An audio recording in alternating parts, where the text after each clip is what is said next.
Welcome back to Adventures in Comics. Today we're going to look at a 1971 issue of the Avengers. It's Avengers 89, which is the first issue of the Kree Skrull War event. And I believe the Kree Skrull War is considered like one of the first proper events, or at least like we think of modern comics having like story arcs that might, take 6 issues to resolve, half a year to resolve, and they rope in, crossovers with other heroes. So I think I had said when we read Secret Wars that was like the first big crossover event, but this might count instead, if depending on how we define, like, I guess an event, a crossover, they're distinct things, but they often overlap. And we see some cameos in this one. It's not like, the Secret Wars really tried to explore characters, like watch a character's arc from each of like X-Men, Avengers, Fantastic Four. Not every character got even time, but there was a representative of the different factions. Although it seemed like the two weakest storylines in the Secret Wars, Colossus and from Asgard. Oh, the Enchantress. The Enchantress. Yeah. They didn't need to exist, and that would have been fine. It seemed like filler, yeah. And this event actually centers on a pretty unpopular character, Captain Marvel. So this issue, as I said, is from 1971. And I think we looked up that Captain Marvel had been introduced in 1967. And so he's been out a few years. Some of the characters aren't familiar with him in this issue, so I think he's not like he hasn't interacted with everyone in the Marvel Universe at this point. But it's funny, this is the male Captain Marvel, or Mar-Val from the Kree And the thing Empire. that makes him stand out too is sharing molecules. Yeah. Which I didn't reminded me of that. when we read Firestorm from Yes. DC, that nuclear man who shares a body, the teenager and the professor join bodies, and they become. It's like the professor is like a floating voice in his head sometimes. Isn't that the way they do it? You think the theme song would be pretty good though if they made a TV series about like it. Like explaining the premise. When I hug my professor really tight, we become like, it's kind of a weird thing. When we put our rings together, I don't know how they do it. But Captain Marvel, I was going to say, is an interesting character because I think they're trying to drum up popularity by having this event in Captain Marvel. By maybe the Avengers was a more successful series at the time. And one thing I thought was interesting in the Marvel U app is looking ahead to some of the issues in this event. The title changes. I don't know if you noticed that, but we have the classic 60s Avengers logo, and then halfway through we get the more 70s letterbox style that Marvel changed to. Because I remember reading through the Fantastic Four omnibus run in black and white, noticing that and really not liking the redesign as much for the 70s. But this one doesn't bother me as much. The worst is some of those 80s. Do you remember the old comics where they had like win a BMX bike, like a huge banner that would take up a big chunk of the margin? That was ugly. I think the thing that stands out in this series to me is the artwork. I think it's fantastic. It's the best thing about it. So far. Yeah. So far. The story's all right, but it's wordy the way that old comics are a little wordy. Secret Wars was, that has a lot of exposition. That was a pretty wordy comic. Yeah, and like you said, they'd go maybe introduce the storyline in the first comic, and then maybe 2 comics down, they'd have to reintroduce how it all happened, that they were all together there. So recapping. It was a few times they did that in the Secret Wars. And I haven't seen it yet in the issues that I've read in this, but they don't do it as much. One thing I wasn't prepared for was how important Rick Jones is in the story. because we saw him way back when we were doing our early Hulk read through. That's Rick Jones too, right? The boy that the Bruce Banner rescues to start the whole accident and the chain of events, and he like checks up on him. Remember, he has this little cave that he puts the Hulk in. Let's give you some more That's Rick Jones, though, right? I believe so. Right. So now he's gone on to be like he's trying to be a musician in this one, but he also shares particles or whatever, molecules with Captain Marvel. So I don't know if that was a way for them. I was reading that in Captain Marvel's in his first few years, he was initially like green and silver in design, but they found that was unpopular, and so they changed him to this color scheme. He was also, I guess his whole shtick is he was a Kree soldier that was sent here because the Kree view humans as like genetic inferiors. They're primitive, and they've been messing with humans since the dawn of time, and but he was enamored by the humans. Right. He's like, I like the humans. I like being primitive like that. It kind of makes you wonder, like, it's cool that he sticks up for humans, but it's like he probably still has a lot of bias against humans. If you were raised in a culture that taught you that a whole species was, it would be like... I wonder what that would be like. Well, it would be like if it's like in that Rick and Morty when the dogs rise up, they give the dog the ability to talk, but then they're like, you have abused us for so... Like, they give the dog super intelligence. There would be a lot of resentment, I think. Yeah. So anyway, I think this, like I said, I think this is a way for them to get people into Captain Marvel, but it's funny that the contemporary Captain Marvel, is that Brie Larson, is that who plays her? That's not super popular. No. But every version of Captain Marvel seems like it's not, they're trying to make it work because the company's name is Marvel, but it's not even an interesting character. When they introduce her short, little presence in one of the issues here. Carol Danvers? Yeah, she kind of resembles the actress that they they cast her pretty well. Yeah, I thought that makes me wonder what eras that they drew from when they were thinking of like the costume design and the casting and stuff like that. But yeah, I guess Captain Marvel, they also like boosted his powers up when I was reading. I did a little quick Wikipediaing because I didn't read Captain Marvel growing up because the era of comics that I inherited from you and Grandma were like late 70s, but mostly 80s. Yeah. And then the ones I would buy at Taurus Comics, the 90s ones. So we have Miss Marvel. We actually have a few early issues of that. We don't really have, I think we have maybe Captain Marvel in a Marvel team up with Spider-Man or The Thing or something like that, like a 2-in-1. I'm curious. I wasn't that familiar with them. I'm curious to see which ones your aunt has. I know the death of Captain Marvel is supposed to be like a big moment in Marvel history. I haven't actually read that comic. But he gets cancer, I guess, and dies. And it's like, he's one of the few characters I think that they haven't brought back from death. Like, they wanted it to hit hard, Anyway, so that's all the exposition. I think sometimes when we do these, I like to, frame it a little bit. Oh, absolutely. But we'll go through it a little quicker than that. But boy, Rick looks angry. The only good alien is a dead alien. Do you like the cover?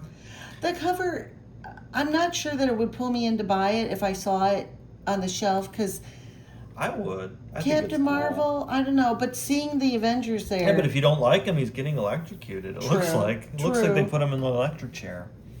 I'd be like, hell yeah, about damn time.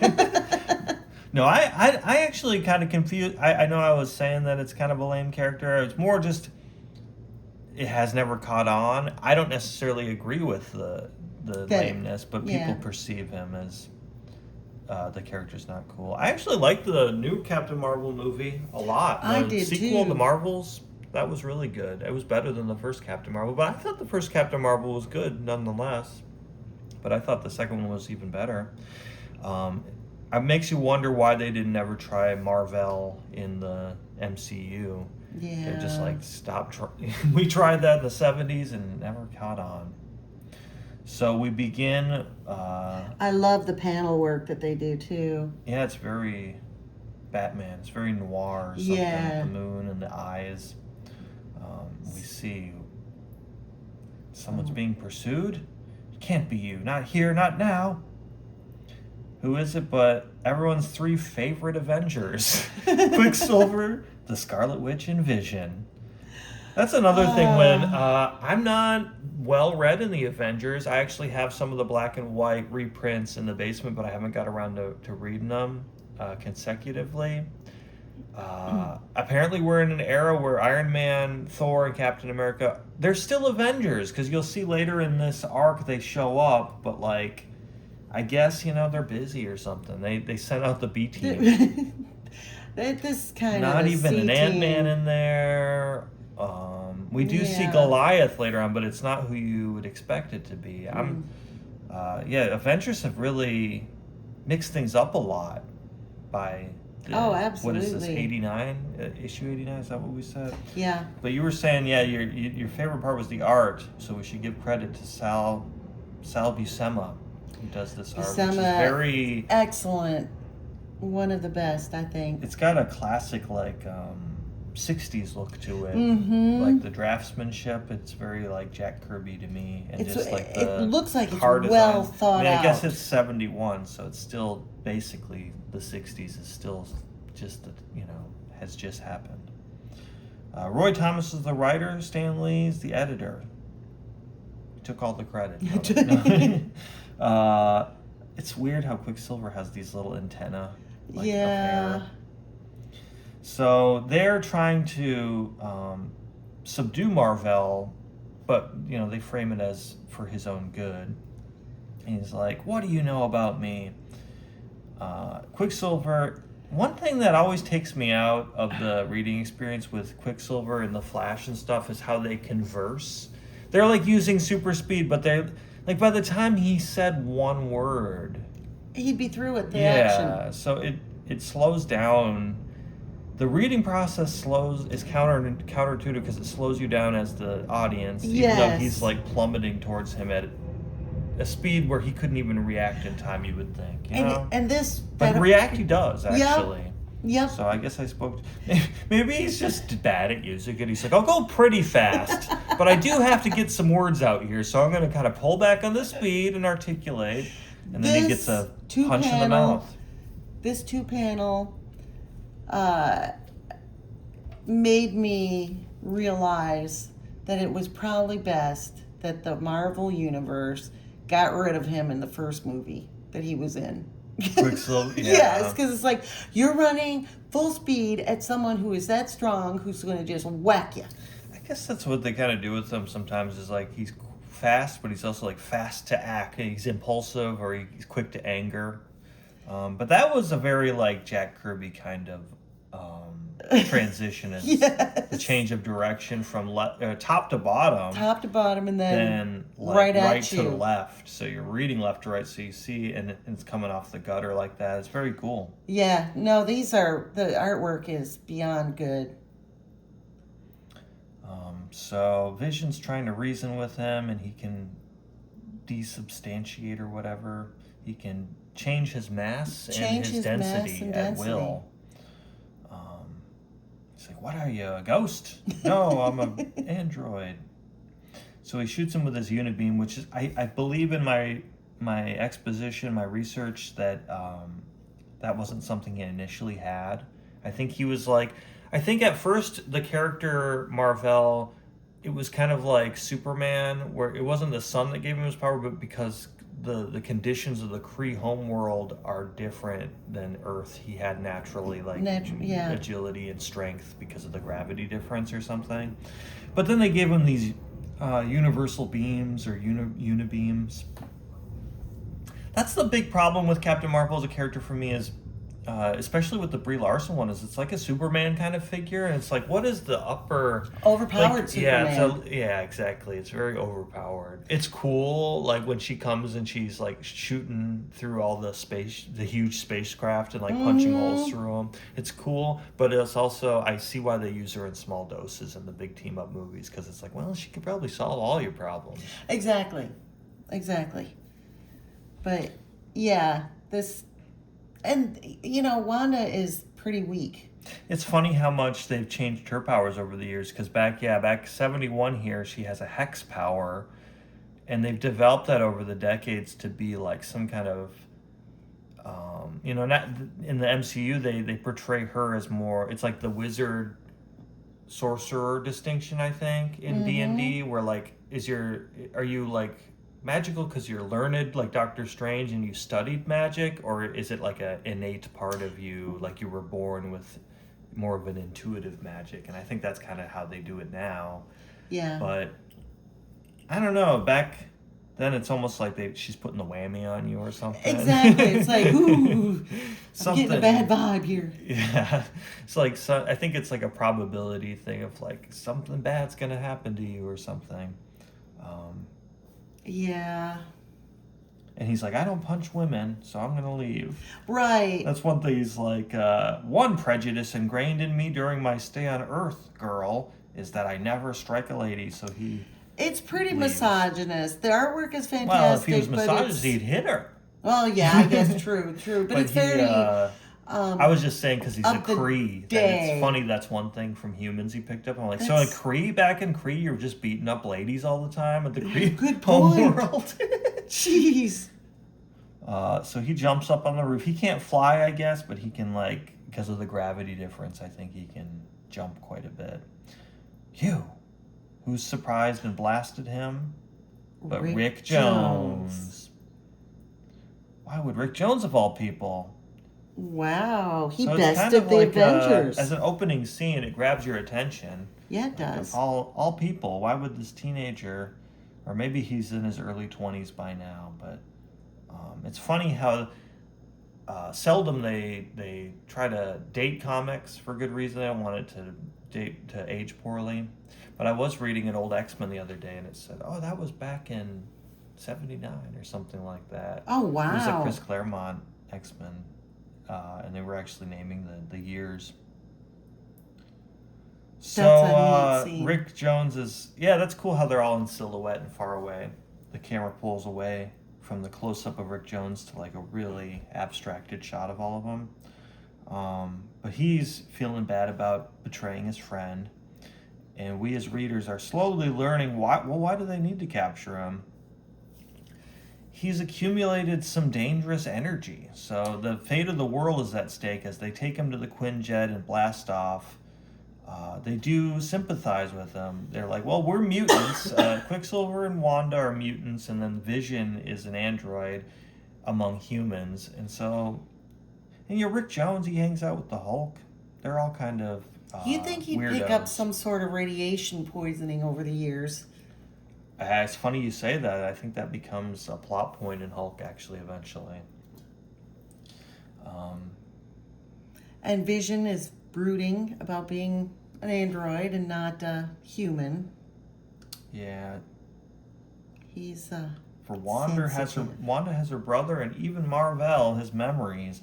But what has an android save the emptiness of the present and the dread of endless tomorrows? It's so sad. Will someone just kill me? He's so dour. So they're going to this hospital, and this henchman-looking guy's like, these costume clowns, if they just show up, we could get our work done, as they burst through the door.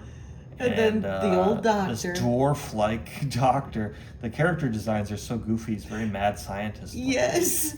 He's got to put him in the decontamination chair at once. So it's actually not the electric chair. The cover makes it look like they're executing him, but this device is going to diffuse the dangerous energies that have accumulated on Mar-Vell. That's a really cool color palette change. They're all bathed in the red radiation. And it's cool how their eyes contrast. Especially, I guess the siblings would have similar features. Everybody's got blue eyes in this comic. It's the radiation. So Rick's like, if he doesn't survive, it's my fault. And we flash back. We even get to see Mordecai P. Boggs. I know. I don't know why they needed to introduce this character. He doesn't really do anything. But that's his manager for Rick's burgeoning career as a musician here. He's got his acoustic guitar. If I remember correctly, when he was in that jalopy, he had a guitar. Yeah, they established that he's a musician. But now he's trying to go pro with it. And his concert was interrupted by this pain in his head, and he's like, I know this feeling, but why now? I like this rat in the foreground. Yeah. And it's that firestorm kind of dynamic where he's like, Rick, I need your help. It's not now, man.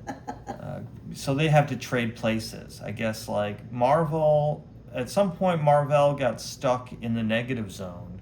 And the only way he can come back to Earth is by trading places with Rick or something like that. Or Rick trapped him there for a while, left him in there. Yeah, and for a while. Yeah, and in this flashback, it's established that he's been in the negative zone waiting for quite a while because Rick's trying to do his music career. He doesn't want to switch or change their energy or whatever. Yeah, and these panels are really nice. Yeah, I like the yellow background. It makes everything pop. He's like, are you familiar with Mr. Fantastic? He's like, yes, I've heard of him, yeah. He's like, looks like he's in the negative zone. Well, he was, and somebody else was there watching him. It was Annihilus. So this was back in Fantastic Four 109. Annihilus is horrible. I know. Annihilus, the living death who walks. And Annihilus's whole thing is that he's a denizen of the negative. He kind of rules over the negative zone, but it's like ruling over Crapsville, you know. Right. So he wants to come to Earth and destroy make it his everything. domain. Yeah, he hates all the Earthlings and regular reality. So he's trying to get out of the negative zone, and he's kind of like an insectoid, robotic, bat-winged creature. He's icky. And let's see. So they give us a little backstory here. That's one stipulation, is that Mar-Vell is able to escape for 3 hours at a time. So he trades atoms with Rick Jones, but only to the extent of 3 hours, which I guess they're forced to switch back. That is so weird. So Annihilus was able to be staved off because Reed tricked him. Like there was some kind of visual spell that multiplied, and he wasn't sure which was the real Reed, so he outwitted Annihilus and jumped through the portal before the negative zone closed. This is very Jack Kirby looking. Yes. And he was gone. And then that was the only other tie to Earth he had, so Mar-Vell was all alone in the negative zone. And he's like, so you want to switch, huh? He's like, well, you need to actually free me from the negative zone. Go to the Fantastic Four's headquarters. He says, okay. He's like, well, how am I supposed to get in? Right. And he's like, okay, trade places with me and I'll do it. And he goes through the front door, and the security guy's like, hey, do you got a pass? And he's like, nope. And he whomps him. And then he's like, maybe I should just jump. So he climbs. He uses his nega energy or something. He uses his nega bands.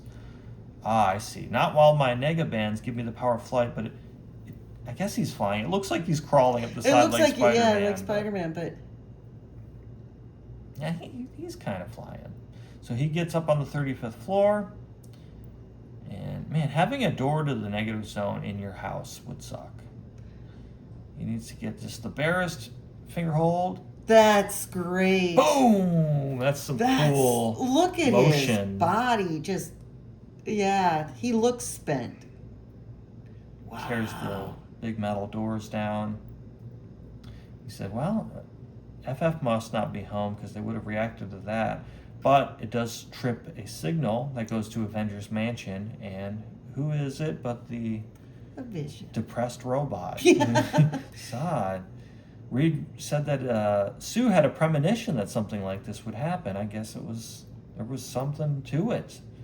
And I guess Quicksilver's playing chess by himself. He probably runs from each side. And Wanda's reading a book in like full... I guess she took her little hat thing off, but she wears her costume in bed. Right. So they fly off and see from the Baxter building all this energy emanating. And all the people on the ground are like, I hope they can do something before it blows up. Meanwhile... he doesn't find anybody. They're gone. Yeah, well, he says usually, technology on Earth is kind of primitive, so just having Kree training is enough, but Reed's stuff is so advanced that I can't make heads or tails of it. And Rick Jones is like, you better get going. I'm in the negative zone here. But yeah, and he can feel eyes on him. And so Marvel's like, well, I'll get you out. You got to jump at the right moment. And he's almost interrupted by the 3 Avengers arriving. And we have this really intense shot of Marvel saying, jump now. That's a great panel. Yeah, Rick kind of mirrors the panel with Reed earlier where he jumps through this closing portal. You came through, lad. What is it? I wasn't alone. And who is it but a purple villain? Stinky one. A lot of villains are purple. They should have put an Annihilus in Secret Wars instead of Enchantress. Or what was his name? The robot that they killed and brought back. Ultron. Mm-hmm. So Annihilus is here to conquer. He withstands Scarlet Witch's hex power. Doesn't do much to him. And of course, Quicksilver's quick to bounce off of him and hurt himself. And Vision says, "Here, go to the transmitter. Don't argue with me. I've got a plan."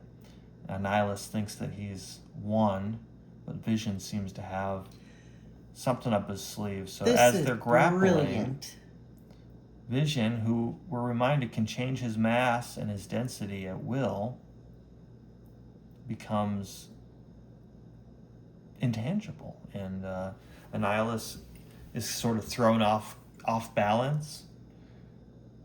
You boasted of your power, monster. That is one of mine. And he's able to push him back through the portal into the negative zone. That's brilliant, to become so dense that he holds on and tries to pull him in, and then to become less dense, and as his own motion sucks him back in there. Move or something. Yeah, that's just brilliant. Well, Marvel, Rick has told us of you in the past. It's funny that the Avengers can be aware of somebody like that has all this power, and they're like, we never really checked into him. Rick mentioned something about this Captain Marvel guy with negabands and all this. Nobody haven't got around to seeing if he's. He does live in New York like us, but we just haven't made it over there. Right. So let's see. There's a radiation reading device that's going crazy, like a super sensitive Geiger counter. Whoa. So it happened right where it was detecting all that activity, right where Marvel was standing. And it's like, maybe all that simmering negative zone radiation is still clinging to him. That could lead to an eventual chain reaction, which might destroy all the world. And he's like, wait, he can only be here for 3 hours? So we don't have much time to figure out how to save the world. So we're almost getting caught up to the opening scene where they hand Rick that blaster that had eventually subdued Marvel. We get to see this alligator, happy little alligator. So they're going down to the Cape. They're going down to Florida. This is actually this is catching us up to something else, right? Mm-hmm. Because we had seen Marvel leave. That's right. That's right. That's how they get the Sentry activated, right? So he has a cache of weapons and Kree stuff in Florida. But he never reached the stars, did he, Avengers? We brought him down to Earth like a wounded sparrow. You did what had to be done, Rick Jones. Now watch. So, is that machine, is the electric chair actually helping him? Oh. We've drained off some of the radiation, but there's more, and we've used up nearly all our power, so it was not a full solution. Vision says, would solar power help? So Vision can store solar energy in his forehead jewel and blast it out. So like, how convenient. I have this other helmet that can work with that. Which is interesting that stone was like, just something that he had. And then now we all know. They've retconned it into one of the Infinity Gems. Yeah. So he's blasting away from his brow. Stop, you might kill them both. When you read that, did you read it like he had a German accent? No, did you? Yes. He looks like you would have one. I give you that. Dr. Henry Pym has often told us of how you once worked together and of how he has complete confidence in your judgment. So that, that stands for something. The guy that gets kicked out of the Avengers for beating his wife vouched for Right. it. Right. Oh. And then they get the teddy bear of Hollywood to play him in the Marvel Universe. Yeah. It's like, oh, can't see Paul Rudd doing that ever. Mm-hmm. Well, it's a different. It's not Pym. It's right. I think they tried to reboot Ant-Man. This is Scott Lang. I think the Scott Lang solo series was from the 2000s. I'm not sure. But we changed to the Kree homeworld here because we're going to see the Intelligence Supreme. Another thing about the Kree that makes them different from humans, even though they're very humanoid looking, is their intelligence, their technology is so developed that they have like an AI like hive mind kind of. It looks very blobular for some reason. It's like a blobular face on a screen with tentacles coming out of his head, and that's not what Kree people look like as far as I've ever seen. So right, it's a weird design. It just makes it look more evil, I guess. But it makes a lot of their decisions for them to like plan their society. It's appealing to join. I mean, yes. And we see that one of the villains or the actors in this saga is going to be Ronan the Accuser, who you probably remember from the Guardians of the Galaxy movie, and he's made some other cameos in the other MCU stuff, I believe.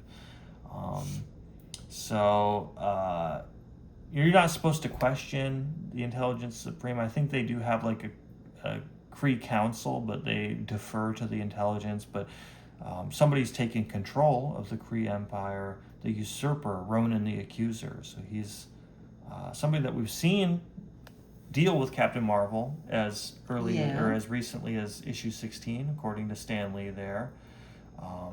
And the intelligence thought he was still in prison, but he's been freed, and he's going to try to take over the Kree Empire, I guess. So before he explains further,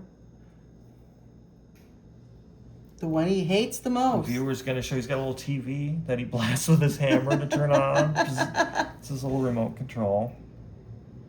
He's got the Roku app on his phone. Yeah, that's just a Roku. That's not even his weapon. It's just his Roku remote. Victim, you speak as a madman and shall be dealt with as such. But where are my guardsmen? He's like, they're dead. The same people that freed me killed them. Oh. Thus I shall do that which has ever been within our power. Behold, now the omni-powered Kree sentry, which lies motionless in the place the Earthmen call the Cape. So and that poor, innocent, happy alligator is down there. He's in for some trouble.